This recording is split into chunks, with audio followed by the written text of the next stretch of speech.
हाथों में सामान की लिस्ट लिए एसपी करिश्मा सिंह अपनी बहन कोमल की शादी की साड़ी खरीदने अकेले बाजार जा रही थी। करिश्मा ने पीला सलवार सूट, पैरों में साधारण जूते पहने हुए थे। उसके चेहरे पर सादगी, ना कोई बॉडीगार्ड, बस एक आम बहन की तरह वह बाजार पहुंची। उसे देख आसपास के दुकानदार पहचान भी नहीं पाए कि कौन आई है। तभी करिश्मा की नजर सीधे उसी पुरानी कपड़ों की दुकान पर गई जहां वह पहले भी कई बार बिना सिक्योरिटी के चोरी छिपे आ चुकी थी। एसपी करिश्मा धीरे धीरे दुकान में दाखिल हुई। दुकान बड़ी नहीं थी, लेकिन चारों तरफ रंग बिरंगी साड़ियों के थान सजे थे। काउंटर पर दुकान का मालिक हिसाब किताब में उलझा था और करीब 22 साल का एक लड़का ग्राहकों को साड़ियां दिखा रहा था। करिश्मा को आते देख किसी ने खास ध्यान नहीं दिया। सबको लगा कोई आम ग्राहक होगी। वह काउंटर के पास जाकर खड़ी हो गई और लड़के से बोली, भैया, मेरी बहन की शादी है, उसके लिए एक बहुत अच्छी साड़ी चाहिए, कुछ बढ़िया डिजाइन दिखाएं। लड़के ने बेमन से कुछ साड़ियां काउंटर पर फैला दी। करिश्मा एक एक साड़ी को उठाकर गौर से देखने लगी। उसे कभी रंग पसंद नहीं आता तो कभी बॉर्डर पसंद नहीं आता। उन्होंने एक साड़ी को देखकर कहा, यह रंग बहुत हल्का है, कोमल पर खिलेगा नहीं, इसका प्रिंट बेकार है, शादी के हिसाब से जचेगा नहीं। फिर करिश्मा ने एक और साड़ी को पलटकर कहा, अरे यह तो बहुत ज्यादा छटक है, दुल्हन को थोड़ा सोबर दिखना चाहिए। इसी तरह 1 घंटा कब बीत गया पता ही नहीं चला। दुकान में ग्राहकों की भीड़ बढ़ने लगी थी। लड़के के चेहरे पर अब झुंझलाहट साफ झलक रही थी। उधर से मालिक रामदयाल भी अपनी मोटी ऐनक के पीछे से बार बार करिश्मा को घूर रहा था। फिर उसने थोड़ा रूखेपन से कहा, सब एक से बढ़कर एक पीस हैं, मैडम जी इनमें से ही कोई ले लीजिए। लेकिन करिश्मा का दिल मान ही नहीं रहा था। उसके लिए यह सिर्फ एक साड़ी नहीं थी, यह उनकी बहन के लिए उनका प्यार, उनका दुलार था। उन्होंने शांत स्वर में मालिक को जवाब दिया, मुझे कोई जल्दी नहीं है भाई साहब, मेरी बहन की शादी का मामला है, सबसे अच्छा पीस ही चाहिए। मालिक रामदयाल ने धीरे से लड़के को इशारा किया। लड़का बड़बड़ाता हुआ तहखाने की ओर गया और कुछ ही देर में नए बंडल उठाकर ले आया और काउंटर पर रख दिया। अब काउंटर साड़ियों से भर चुका था। करिश्मा एक एक साड़ी खुलवा कर देख रही थी। रामदयाल का पारा चढ़ता जा रहा था। लड़का धीरे से अपने मालिक के कान में फुसफुसाया, मालिक, 1 घंटे से दिमाग खराब कर रखा है इस लड़की ने, एक साड़ी तो पसंद आ नहीं रही। करिश्मा ने उसकी बात सुन ली। उन्हें एक पल को तो बुरा लगा। वह चाहे तो 1 मिनट में इस दुकान पर ताला लगवा सकती थी, लेकिन आज वह अपनी पावर का इस्तेमाल नहीं करना चाहती थी। उन्होंने लड़के की बात को अनसुना कर दिया और फिर लगभग 1 घंटे की माथापच्ची के बाद उनकी नजर एक गहरे मरून रंग की साड़ी पर पड़ी, जिस पर सोने के धागों से चौड़ा बॉर्डर बना था और पूरी साड़ी पर महीन कढ़ाई का काम था। वह साड़ी जैसे कोमल के लिए ही बनी थी। करिश्मा के चेहरे पर आखिरकार एक संतुष्टि की मुस्कान आ गई और उन्होंने साड़ी हाथ में लेते हुए कहा, हाँ, बस यही साड़ी चाहिए, इसे पैक कर दो। रामदयाल ने राहत की सांस ली, जैसे कोई बड़ी मुसीबत टल गई हो। लड़के ने जल्दी जल्दी साड़ी की घड़ी करके एक चमकीले पैकेट में डाल दिया। करिश्मा ने पर्स से पैसे निकाल कर दिए और पैकेट हाथ में ले लिया। उसके मन में एक खुशी थी, एक सुकून था कि उन्होंने अपनी बहन के लिए सबसे अच्छी चीज चुन ली है। वह दुकान से बाहर निकलने के लिए मुड़ी ही थी कि उनकी नजर पैकेट के एक कोने से झांकते एक धागे पर पड़ी, जो कुछ गड़बड़ थी। करिश्मा रुकी, पैकेट को खोला और साड़ी को दोबारा बाहर निकाला। उनके दिल की धड़कन बढ़ गई। साड़ी के बॉर्डर पर एक जगह से धागा टूटा हुआ था और उजड़कर लटक रहा था। उन्होंने हल्के से उसे खींचा तो कढ़ाई की पूरी सिलाई खुलने लगी। यह एक डिफेक्टिव पीस था।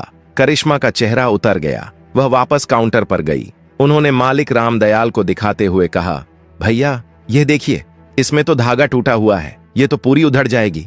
रामदयाल ने एक नजर साड़ी पर डाली और फिर बड़ी लापरवाही से बोला, अरे मैडम, इतना छोटा मोटा तो चलता है, आप ले जाएं, दर्जी से ठीक करवा लेना, कुछ नहीं होगा। करिश्मा का गुस्सा अब बढ़ने लगा था। उनकी आवाज थोड़ी सख्त हो गई। वह रामदयाल को बोली, चलता कैसे है, मैं इतने पैसे दे रही हूं, कोई फोकट में तो नहीं ले रही आपसे, मुझे ठीक साड़ी चाहिए। अब मालिक रामदयाल भी भड़क गया और कड़क आवाज में बोला, देखिए मैडम, अब बार बार तो नहीं बदल सकते, आपने खुद देखकर पसंद की है, अब इसमें हमारी क्या गलती। काउंटर के पीछे खड़ा लड़का भी हंसते हुए बोला, अरे मैडम, आपने तो सब कुछ जांच परख कर ही लिया था ना, अब नाटक क्यों कर रही हो। यह सुनते ही करिश्मा के आत्मसम्मान को ठेस लग गई। वह एक अफसर थी, लेकिन उससे पहले वह एक ग्राहक थी और एक ग्राहक के साथ ऐसा बर्ताव उन्हें बर्दाश्त नहीं था। उन्होंने दृढ़ता से कहा, सही साड़ी दो वरना मेरे पैसे वापस करो। मालिक रामदयाल ने आंखें तरेर लीं और बोला, पैसे वैसे वापस नहीं होंगे, ज्यादा ड्रामा मत करो यहां पर। अब तक दुकान में खड़े बाकी ग्राहक भी तमाशा देखने लगे थे। कान्हा फूंसी शुरू हो गई थी। दुकान के अंदर का माहौल गर्म हो चुका था। करिश्मा ने आवाज ऊंची करके बोला, दुकानदारी ऐसे नहीं चलती है। मैंने पूरा पैसा दिया है, या तो सही कपड़े दो या पैसे वापस करो। अभी तो मैं साड़ी लेकर घर भी नहीं गई, आपके सामने मैंने इसे यही देखा है। रामदयाल ने चिल्लाते हुए बोला, क्यों, बहुत बड़ी अफसर समझती हो क्या खुद को? तुम्हारे जैसे लोग रोज आते हैं, चलो भागो यहां से। ये सुनते ही करिश्मा ने गुस्से में साड़ी का पैकेट काउंटर पर पटक दिया। भीड़ अब और बढ़ गई थी। लड़के ने पीछे से एक और तीर छोड़ा। लो, अब शुरू हो गया इनका ड्रामा। करिश्मा ने उसे घूर कर देखा। उनकी आंखों में वह सख्ती थी जो बड़े बड़े अपराधियों को भी चुप करा देती थी, लेकिन यहां कोई उन्हें पहचानने वाला नहीं था। रामदयाल ने गुस्से में अपनी जेब से मोबाइल निकाला और चिल्लाते हुए बोला, ज्यादा हंगामा मत करो वरना मैं अभी पुलिस को फोन करता हूं। वह बताएगी तुम्हें कि धौंस कैसे जमाते हैं। करिश्मा के चेहरे पर एक व्यंग्यात्मक मुस्कान आई। हाँ, कर लो फोन, बुला लो पुलिस को, हम भी तो देखें तुम्हारी पुलिस क्या करती है। रामदयाल को लगा कि वह डर नहीं रही है। उसने तुरंत थाने का नंबर मिलाया और स्पीकर पर डाल दिया। हेलो थानेदार साहब, शर्मा साड़ी भंडार से बोल रहा हूं। यहाँ एक औरत बिना किसी वजह के झगड़ा कर रही है। इसने दुकान में हंगामा मचा रखा है, जल्दी किसी को भेजिए। फोन करते ही भीड़ में फुसफुसाहट और तेज हो गई। अरे, इसने तो पुलिस ही बुला ली। करिश्मा ने कुछ नहीं कहा। उन्होंने पास पड़ी एक पुरानी लोहे की कुर्सी उठाई और दुकान के गेट पर जाकर बैठ गई। उन्होंने आसमान की तरफ देखा और एक पल के लिए उन्हें कोमल का चेहरा याद आया, उसकी शादी का सपना याद आया। लेकिन अब यह सिर्फ एक साड़ी की बात नहीं थी, यह उनके आत्मसम्मान की लड़ाई बन चुकी थी। वह पीछे नहीं हट सकती थी। वह उस कुर्सी पर शांति से बैठी थी, जैसे किसी तूफान के आने का इंतजार कर रही हो। करिश्मा के मन में एक भरोसा था। उन्होंने खुद से कहा, कोई बात नहीं, पुलिस आएगी, मुझे पहचान लेगी और यह सारा तमाशा 1 मिनट में खत्म हो जाएगा। आखिर वह इसी जिले की एसपी करिश्मा थी। हर थानेदार, हर दरोगा उन्हें पहचानता था। पूरा पुलिस डिपार्टमेंट उन्हें सलाम करता था। लेकिन शायद किस्मत को आज उनकी परीक्षा लेनी थी। 15 मिनट बाद पुलिस की एक पुरानी जीप धूल उड़ाती हुई दुकान के सामने आकर रुकी। जीप से एक दरोगा दिलीप सिंह और 2 सिपाही नीचे उतरे। दरोगा दिलीप सिंह की तोंद बाहर निकली हुई थी और चेहरे पर एक अजीब सी अकड़ थी। भीड़ उन्हें देखकर किनारे हो गई। मालिक रामदयाल दौड़कर दरोगा दिलीप सिंह के पास गया। उसने करिश्मा की तरफ इशारा करते हुए कहा, साहब, यही है वह औरत जो बिना बात के झगड़ा कर रही है, हमारी दुकान का माहौल खराब कर रही है। दरोगा दिलीप सिंह ने बिना कोई सवाल पूछे करिश्मा को ऊपर से नीचे तक घृणा भरी नजरों से देखा। करिश्मा अभी भी कुर्सी पर बैठी थी। उनके चेहरे पर थकान थी, लेकिन आंखों में एक उम्मीद भी थी कि अब सब ठीक हो जाएगा। तभी दरोगा दिलीप सिंह ने गरज कर पूछा, कौन हो तुम, क्या तमाशा लगा रखा है यहाँ? करिश्मा ने शांत होकर जवाब दिया, तमीज से बात करो। फिर उन्होंने कहा, मैं करिश्मा सिंह हूं। दरोगा दिलीप सिंह अकड़ते हुए बोला, करिश्मा सिंह हो तो क्या हुआ, किसी रानी के खानदान से हो क्या? दरोगा दिलीप सिंह ने बीच में ही उनकी बात काट दी, क्या तुम्हें दुकान में हंगामा करने का लाइसेंस मिल गया है क्या? करिश्मा ने एक गहरी सांस ली। शायद तुम्हें पता नहीं है कि तुम किससे बात कर रहे हो। दरोगा दिलीप सिंह जोर से हंसा और बोला, हाँ हाँ पता है, अब सबकी मां बनोगी तुम। ज्यादा अकड़ मत दिखाओ, सीधे थाने चलो, वहां तुम्हारी सारी अकड़ निकालता हूं। एक सिपाही आगे बढ़कर करिश्मा का हाथ पकड़ने लगा। करिश्मा ने उसे घूर कर देखा तो वह एक पल को झिझक गया। यह देख भीड़ में खड़ी औरतें कान्हा फूंसी करने लगीं और बोली, यह तो अच्छे घर की है, पर है बड़ी झगड़ालू। तभी रामदयाल दरोगा दिलीप सिंह को कंधे से पकड़कर धीरे से दुकान के अंदर ले गया। काउंटर के पीछे ले जाकर उसने अपनी पैंट की जेब से कुछ नोट निकाले और दरोगा दिलीप सिंह की जेब में खिसका दिए। उसने धीरे से कहा, साहब, इसको उठा ले जाएं यहां से, यह हमारा धंधा खराब कर रही है। जो भी खर्चा पानी होगा मैं देख लूंगा। दरोगा दिलीप सिंह ने नोटों पर एक नजर डाली।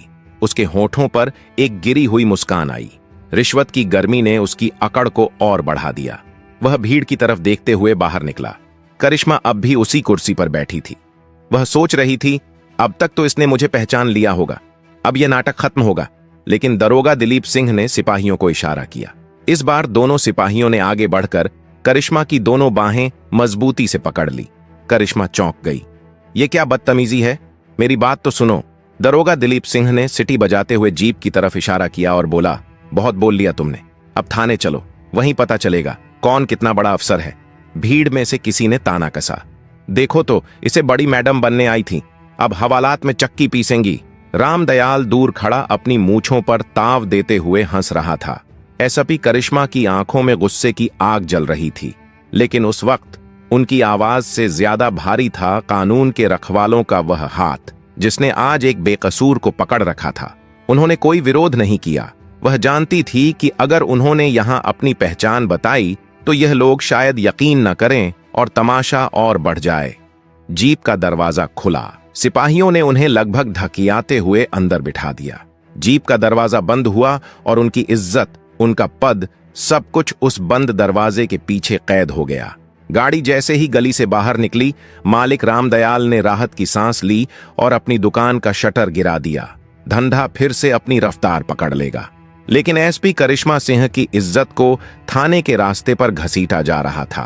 पुलिस की जीप धूल उड़ाती हुई थाने के गेट पर आकर रुकी। यहां बाजार की भीड़ तो नहीं थी, बस कुछ मुजरिमों के रिश्तेदार और पुलिस वाले थे। माहौल में एक अजीब सी उदासी और खामोशी थी। दरोगा दिलीप सिंह जीप से उतरा और एक सिगरेट जलाकर कश लेने लगा। सिपाहियों ने जीप का दरवाजा खोला और करिश्मा को बाहर खींचकर निकाला गया। लेकिन करिश्मा सिर्फ चुप थी। कोई बहस नहीं, कोई गिड़गिड़ाहट नहीं। उनकी सीधी नजर दरोगा दिलीप सिंह के चेहरे पर थी।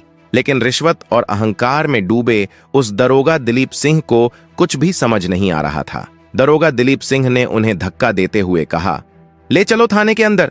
थाने में अंदर एक हेड कांस्टेबल बैठा फाइलें पलट रहा था। उसने पूछा, साहब ये लड़की कौन है?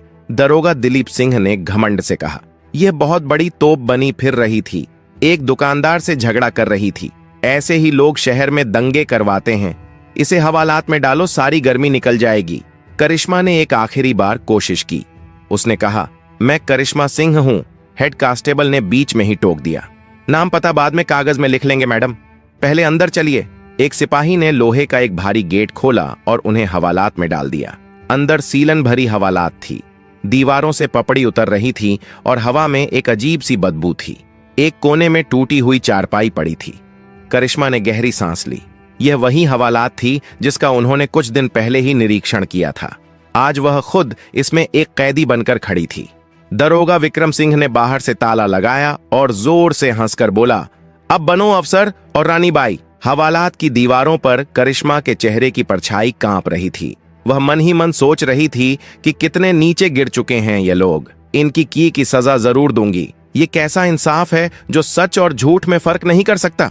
करिश्मा इतना सोच ही रही थी, तभी उसी थाने में हवालात के बाहर लकड़ी की एक पुरानी कुर्सी पर एक दूसरा दरोगा बैठा था। उसका नाम था जितेंद्र सिंह। उसकी उम्र ज्यादा नहीं थी, लेकिन वो अपने काम में बेहद ईमानदार और तेज माना जाता था। वो एक केस की फाइल देख रहा था जब उसे जीप के आने की, गेट के खटखटाने की और ताला बंद होने की आवाज सुनाई दी तो जितेंद्र सिंह ने सिर उठाकर देखा। उसकी नजर हवालात की सलाखों के पीछे गई। अंदर पीला सूट पहने एक औरत चुपचाप जमीन पर बैठी थी, लेकिन उसके चेहरे पर कोई डर या घबराहट नहीं थी। वही शांति, वही तेवर, वही रुतबा जो उसने कई बार जिले की बड़ी बड़ी मीटिंग्स में देखा था। उसने अपनी फाइल बंद की। एक अजीब सी बेचैनी उसे हवालात की तरफ खींच ले गई। उसने पास जाकर हवालात के छोटे से झरोखे से अंदर झांका। एक सेकंड के लिए उसका माथा ठनका। अरे यह तो, उसके मुंह से बस इतना ही निकला। उसने पास खड़े एक सिपाही को इशारा किया, ये कौन है? किस केस में लेकर आए हो?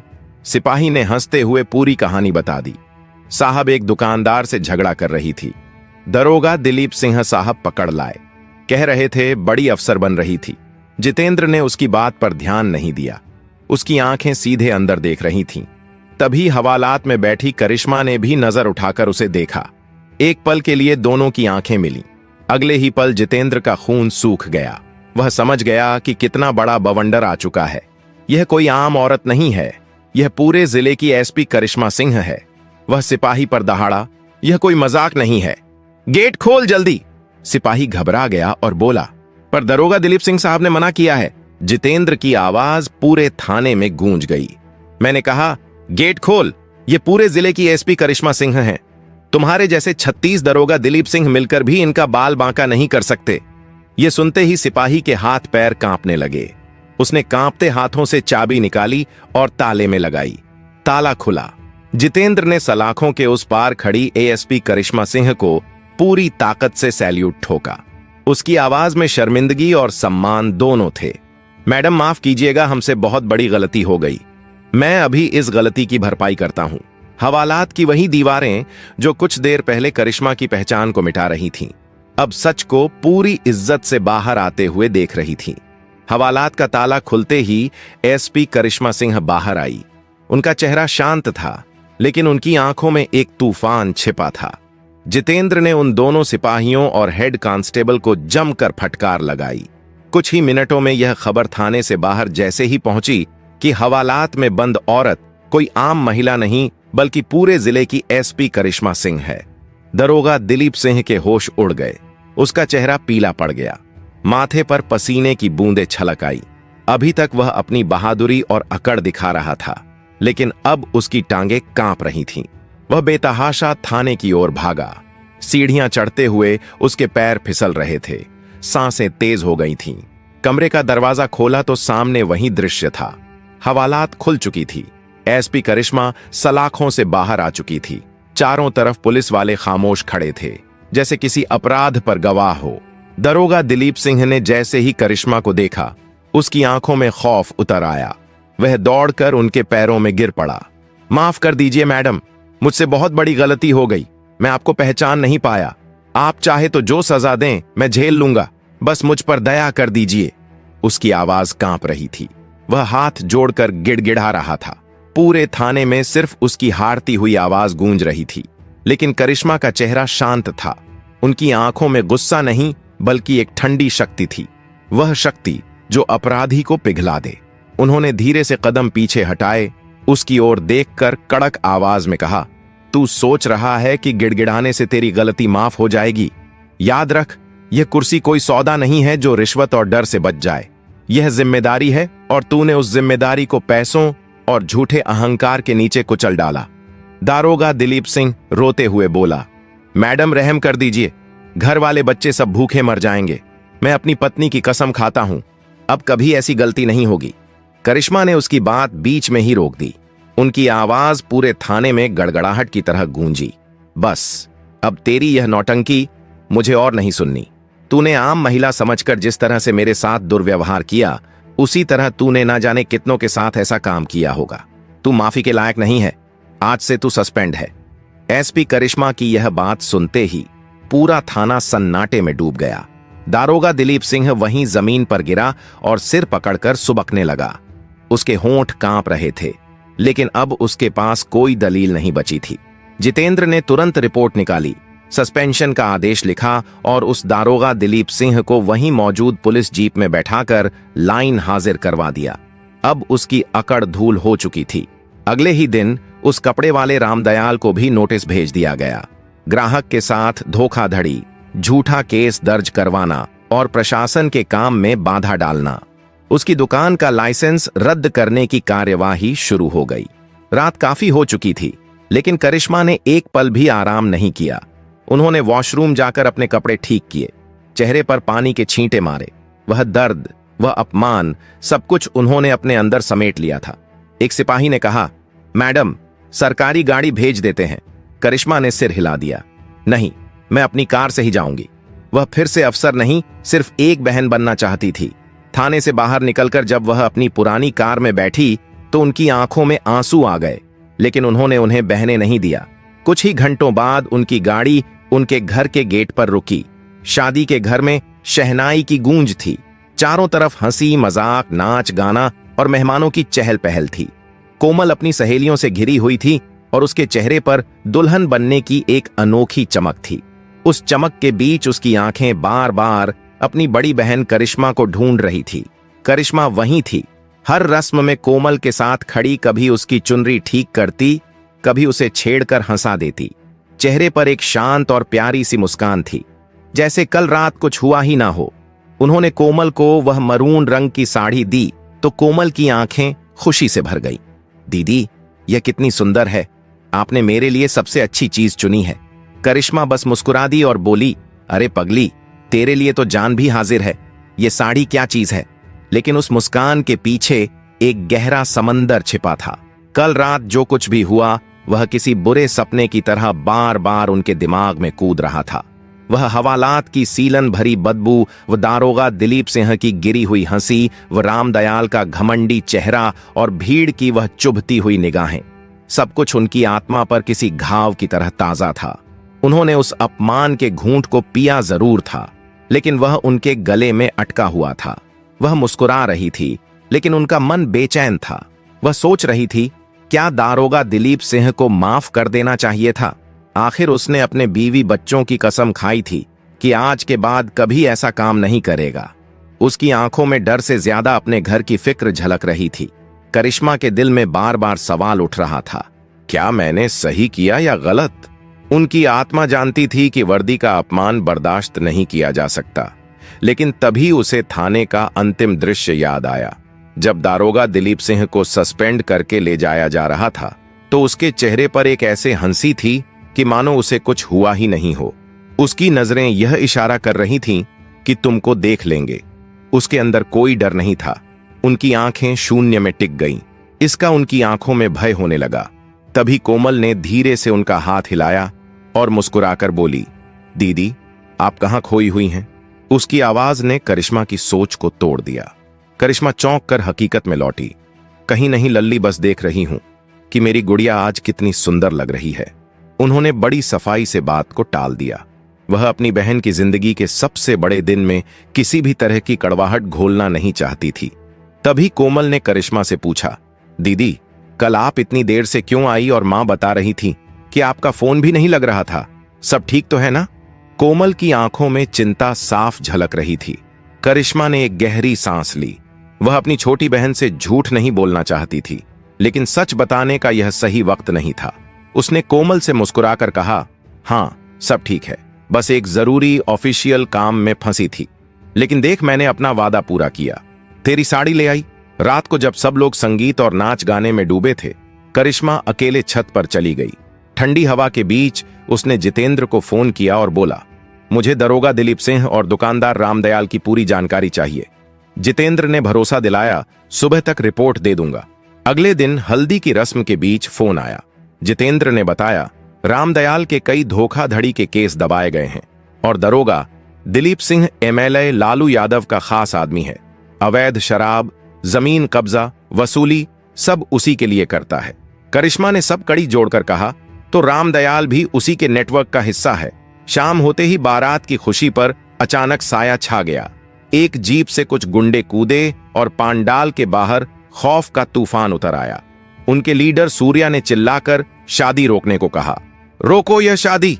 उसकी आवाज में इतनी कर्शदा थी कि संगीत तुरंत बंद हो गया। पूरे पांडाल में सन्नाटा छा गया। उसने सबके सामने कोमल पर इल्जाम लगाया कि उसने उसके भाई कदम पहलवान से 50 लाख रुपए उधार लिए हैं और अब यह पैसे लौटाए बिना शादी करके भागना चाहती है। दूल्हे के घर वाले सख्ते में आ गए और मेहमान कानाफूसी करने लगे। कोमल, जिस पर कुछ देर पहले खुशियों के फूल बरसाए जा रहे थे, अब उस पर झूठे इल्जामों की कीचड़ उछाली जा रही थी। वह फूट फूट कर रोने लगी। करिश्मा का खून खौल उठा। वह जानती थी कि यह लालू यादव की घटिया चाल है। यह उन्हें और उनके परिवार को बदनाम करने का तरीका है। वह एक शेरनी की तरह आगे बढ़ी। उसकी आंखों में ना कोई डर था, ना कोई घबराहट, बस एक सर्द गुस्सा था। उसने सूर्य से कहा, क्या सबूत है तुम्हारे पास?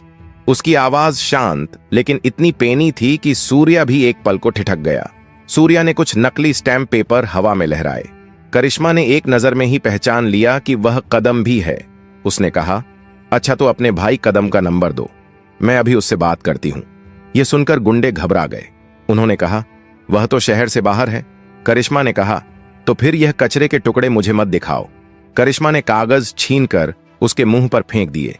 अब तुम्हारे पास दो रास्ते हैं, या तो चुपचाप यहां से निकल जाओ, या मैं अभी फोर्स बुलाकर धोखाधड़ी, मानहानि और एक पब्लिक सर्वेंट के परिवार को धमकाने के जुर्म में तुम सबको अंदर करवा दूंगी। पब्लिक सर्वेंट का नाम सुनते ही गुंडों के होश उड़ गए। उन्हें अंदाजा नहीं था कि वह किससे पंगा ले रहे हैं। 10 सेकंड के अंदर वह सब दुम दबाकर भाग गए। माहौल संभल तो गया, लेकिन जश्न का रंग फीका पड़ चुका था। करिश्मा ने दूल्हे के पिता से हाथ जोड़कर माफी मांगी और उन्हें यकीन दिलाया कि उनकी बहन बेकसूर है। उन्होंने वादा किया कि वह इस साजिश की जड़ तक पहुंचेंगी। उस दिन करिश्मा ने ठान लिया था कि लालू यादव ने उनकी बहन की इज्जत पर हाथ उठाकर अपनी बर्बादी को दावत दी है। कोमल की विदाई के बाद घर की खामोशी करिश्मा के गुस्से को और बढ़ा रही थी। अगले ही दिन उन्होंने सबसे पहले रामदयाल को गिरफ्तार किया, सरकारी गवाह बनने का दबाव डाला। डर के बावजूद रामदयाल चुप रहा, लेकिन जब उसने देखा कि करिश्मा ने लालू यादव के दाहिने हाथ और जगह जगह पहलवान के अवैध जमीन कब्जों पर बुलडोजर चलवा दिया, करोड़ों का गैर कानूनी निर्माण मिट्टी में मिला दिया और 25 गुंडों को गिरफ्तार कर लिया, तब रामदयाल टूट गया। उसने लालू यादव के राज खोले और बताया कि एक काली डायरी है जिसमें हर रिश्वत, हर धंधे का पूरा हिसाब लिखा है। वह डायरी उसके फार्म हाउस में छिपी थी।